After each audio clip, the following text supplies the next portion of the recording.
Hello students, today we are going to discuss the question number 3rd, 4th and 5th of exercise 5.1. ठीक है, और ये बहुत ही ज्यादा बेसिक है अगर आपको आपके एग्जाम्स और पोस्टुलेट्स याद हैं तो। ठीक है, मैं ये नहीं कहती हूँ टिप्स पे याद, अगर उनका मीनिंग याद है तो। देखिए क्या कहा गया है, consider the 2 postulates given below. आपको कोई 2 पोस्टुलेट्स दे दिए गए हैं। Given any 2 distinct points A and B, there exists a third point C which is between A and B. कि A और B आपके पास 2 distinct point होंगे, उनके बीच में कोई C point लाई करेगा. There exist at least 3 points that are not on the same line.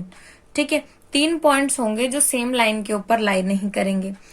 Do these postulates contain any undefined terms?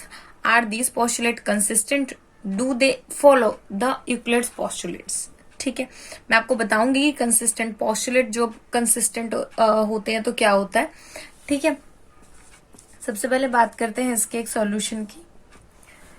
अब देखिए अनडिफाइंड टर्म कौन सी है। अब यहाँ देखिए इसने ये कह दिया कि 2 डिस्टिंक्ट पॉइंट्स है A and B, there exist a third point C which is between A and B. कि एक पॉइंट ए है, एक पॉइंट बी है, A B, okay. But C हमारा मिड में होगा या फिर हमारा C जो है वो टुवार्ड्स ए सी बी ए होगा, या फिर हमारा जो C पॉइंट है वो यहां होगा। इसने ये चीज हमें एक्सप्लेन नहीं की है। और अगर ये एक्सप्लेन करता है कि मान लीजिए वो एग्जैक्ट मिड पॉइंट पे है तो मिड पॉइंट डिफाइन ही नहीं किया है। After that there exist at least 3 points that are not on the same line, कि कम से कम 3 पॉइंट जो सेम लाइन पे नहीं है, ए बी सी मान लीजिए। अब बात आती है कि 3 लाइन, अगर ये एक पॉइंट इस लाइन पे नहीं है तो जो ये थर्ड पॉइंट है ये ए के टुवार्ड्स है, इनके मिड में है, या बी के टुवार्ड्स है। ठीक है, तो यहाँ पे क्या है, 2 कंडीशन है कि एक तो ये सेम अलाइनमेंट में, दूसरा ये डिफरेंट अलाइनमेंट में। ये दोनों चीजें एक्सप्लेन नहीं की गई हैं। ठीक है, तो आप सॉल्यूशन में क्या लिखेंगे, अगर आप इसे ड्रॉ करना चाहे कर सकते हैं। सॉल्यूशन में आप लिखेंगे there are various undefined term. Point को डिफाइन नहीं किया गया है। ठीक है, पोस्टुलेट से पहले देखिए हमने पहले भी एक क्वेश्चन किया था कि आपको डिफरेंट डिफरेंट चीजें जो है वो डिफाइन करनी होती हैं।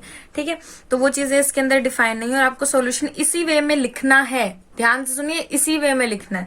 Okay, term in the given postulate.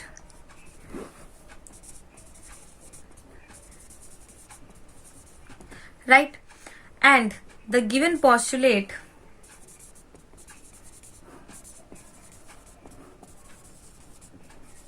are consistent।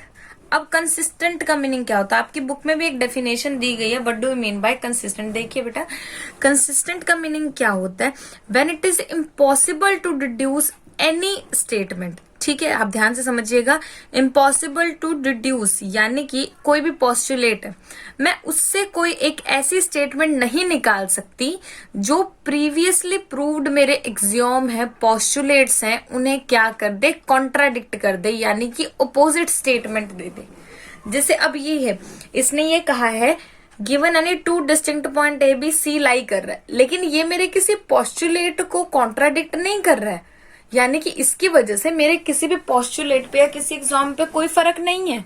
Okay, that is why, because आप यहां लिख लीजिए, बिकॉज दे रेफर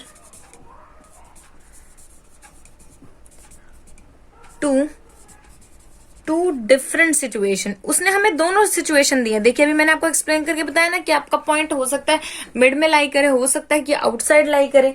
ठीक है, situation also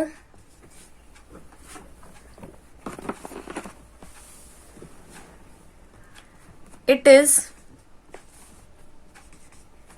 impossible to deduce any statement। ये आपकी डेफिनेशन ही आ गई है कंसिस्टेंट की, that contradicts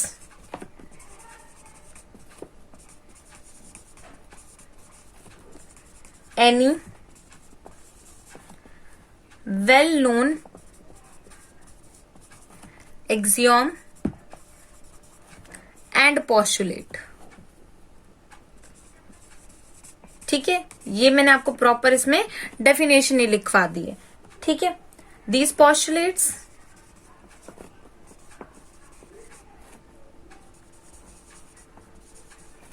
do not follow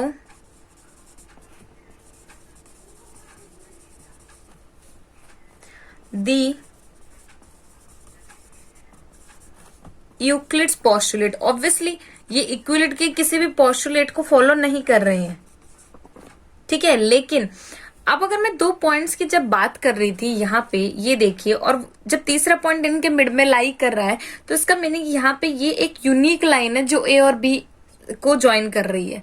ठीक है, और हमारा जो फर्स्ट जो पोस्टुलेट है वो ये कहता है कि हाँ एक लाइन होगी जो इनसे पास होगी, लेकिन एक एक्सियोम की हेल्प से हमने उसे यूनिक प्रूव किया है। इसका मीनिंग ये एक एक्सियोम को फॉलो करता है, तो आप यहां पे लिख दीजिए they follow from the axiom given two distinct point. हमने किया है ना, गिवन टू डिस्टिंक्ट पॉइंट्स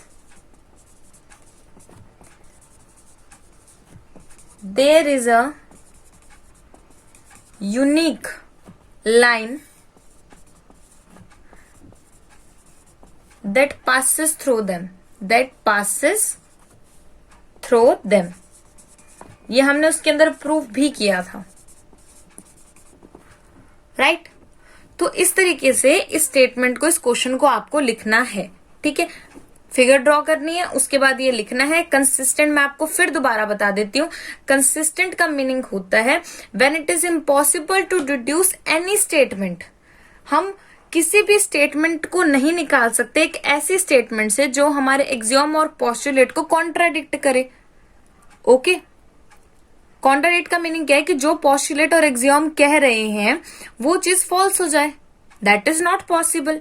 तो ऐसे सिस्टम को हम कंसिस्टेंट कहते हैं। वैसे देखिए नाम से भी पता चल रहा है कंसिस्टेंट, कंसिस्टेंट का मीनिंग क्या होता है? जो चीज हमारी लगातार चल रही हो, जिसके अंदर कोई भी ऐसी मतलब ऑब्स्टेकल ना आए, आपको कुछ प्रूव करने में कोई प्रॉब्लम ना हो इन द मैथमेटिकल लैंग्वेज। ठीक है, तो सिमिलरली हियर कंसिस्टेंट का मीनिंग क्या है? हमें कोई भी ऐसा पाथ ना मिले जिससे हमारे एक्सियोम और पोस्टुलेट जो है वो रॉन्ग हो जाए।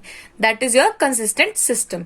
ठीक है, in the next video will talk about your next question. Thank you so much.